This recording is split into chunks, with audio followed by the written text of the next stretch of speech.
Hello everyone, I am Meenu और आप मेरे साथ सुन रहे हैं अनडिजायरेबल मैरिज का एपिसोड नंबर 44। रिमा जी की बात पर वंश उनसे बोला, आंटी आपसे झूठ नहीं बोलूंगा। प्यार करता हूँ रिवा से और हमेशा करता रहूंगा। उसे बचाना चाहता हूँ, लेकिन इसका मतलब ये नहीं कि वो लड़की जो उस दिन क्लब में थी, जिसके बारे में अभी ये पता नहीं कि वो जिंदा है या नहीं, अगर वो जिंदा है तो उसकी जान को खतरे में डाल दूं। आखिर जिस तरह रिवा आपकी बेटी है उसी तरह वो भी तो किसी की बेटी है ना। इसलिए मैंने कोई और कदम नहीं उठाए उस आदमी के खिलाफ, वरना अब तक वो आदमी जेल में ही होता। बस एक बार उस लड़की का पता चल जाए, वादा है मेरा आपसे कि वो और उसका खानदान बचेगा नहीं। और ये कहते हुए वो रिमा जी के पास आया और उनके हाथ को थाम उनकी आंखों में एक दृढ़ निश्चय के साथ देखने लगा।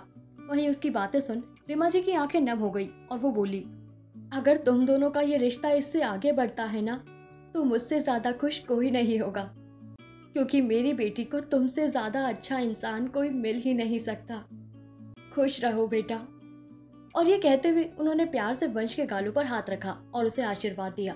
तभी वंश ने उनके हाथ को थामा और उनसे रिक्वेस्ट करते हुए बोला, आंटी आप जानती है ना कि रेवा कितनी जल्दबाजी करती है, इसलिए प्लीज गलती से भी ये बात उसके सामने मत बोलिएगा, क्योंकि वो पहुंच जाएगी उस आकेश के पास और बिना सोचे समझे कुछ भी कर देगी जो उसे खतरे में डाल सकता है। इसलिए मैंने उसे बिना बताए ये सब किया। जिसे सुन रिमा जी ने भी हाँ में अपना सिर हिलाया, लेकिन तब से खामोश खड़े सौरभ जी बोले, लेकिन वंश, अगर तू हम सबसे पहले डिस्कस कर लेता तो ये सब इस तरह नहीं होता। कम से कम मुझ पर भरोसा करके मुझे तो बता देता। क्या पता कोई और रास्ता निकल ही आता और तुम लोगों को ये सब नहीं करना पड़ता। क्योंकि बेटा प्यार अपनी जगह है और किसी लड़की की मर्जी के बिना उससे शादी करना अपनी जगह, और इसमें तू गलत है। जिस पर वंश उनके पास आकर उनसे बोला, मानता हूँ अंकल, आपका कहना बिल्कुल सही है, मैं खुद को इस बात पर डिपेंड नहीं करूंगा। लेकिन आप ही बताइए, रिवा की उसके साथ शादी की डेट करीब आने लगी थी और हमें उस लड़की के बारे में कुछ पता नहीं चल रहा था, इसलिए हमें कोई और रास्ता नजर नहीं आया, तो हमें ये सब करना पड़ा। ऊपर से मैं इस चीज को कल तक नहीं करने वाला था, पर दादी माँ ने इस बारे में सुन लिया और इसी वजह से उन्हें हार्ट अटैक आया। तो मुझे उस वक्त कुछ समझ नहीं आया, इसलिए मैंने ये सब किया। जिसे सुन बाकी सब लोग हैरानी से कल्याणी जी की ओर देखने लगे, तो वो अपना सर नीचे करते हुए बोली, मुझे इस तरह मत देखो, मैंने उसे कहा था रिवा को बचा ले, पर शादी करने की बात नहीं करी थी। ये इसका ही आइडिया था, मेरा नहीं।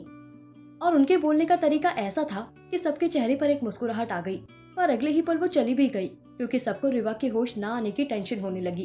तभी कुछ वक्त बाद डॉक्टर साहब वहां आए और उन्होंने रिवा को चेक किया, जिसके बाद वो बोले, ज्यादा घबराने की बात नहीं है। ढंग से खाना ना खाने और ज्यादा टेंशन लेने की वजह से ये बेहोश हो गई हैं। अभी मैंने इन्हें नींद का इंजेक्शन दे दिया है, तो ये रात तक ही होश में आएगी। उसके बाद इन्हें कुछ हल्का खाना खिला दीजिएगा और 2 दिनों तक ये दवाइयाँ कंटिन्यू रखिए, ताकि इनमें एनर्जी बनी रहे। और ये कहते हुए वो एक प्रिस्क्रिप्शन वंश को थमाकर वहां से चले गए।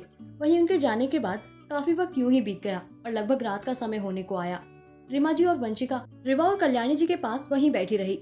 रिमा जी तो रिवा का सर सहलाते हुए अपने आप में बोली, अगर मेरी खुशी के लिए तूने उस राक्षस के आगे अपनी बलि दे दी होती ना, तो शायद मैं कभी खुद को माफ नहीं कर पाती, और ना ही अब कर पा रही हूँ। कितना कुछ झेल रही है तू, और तेरे साथ साथ वंश भी।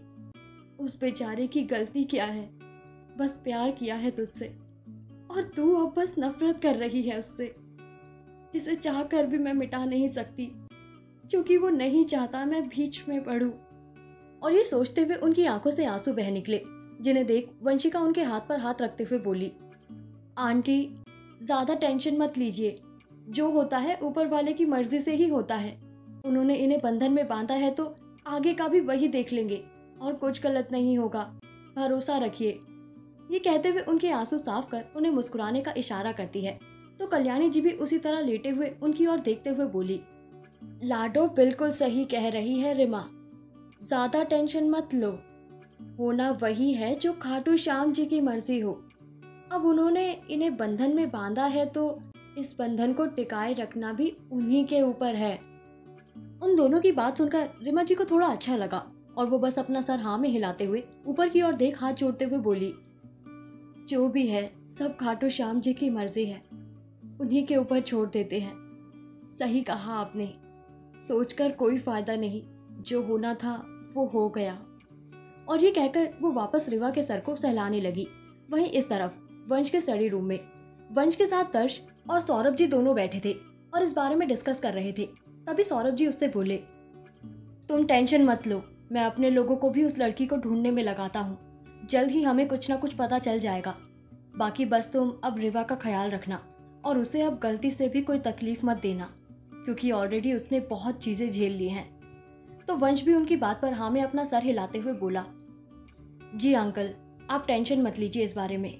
टेंशन तो अब बस इस बात की है कि जब वो उठेगी तो इन चीज़ों के ऊपर कैसे रिएक्ट करेगी, और आप सबको चीज़ों को इस तरह एक्सेप्ट करते हुए देख उसका क्या रिएक्शन होगा।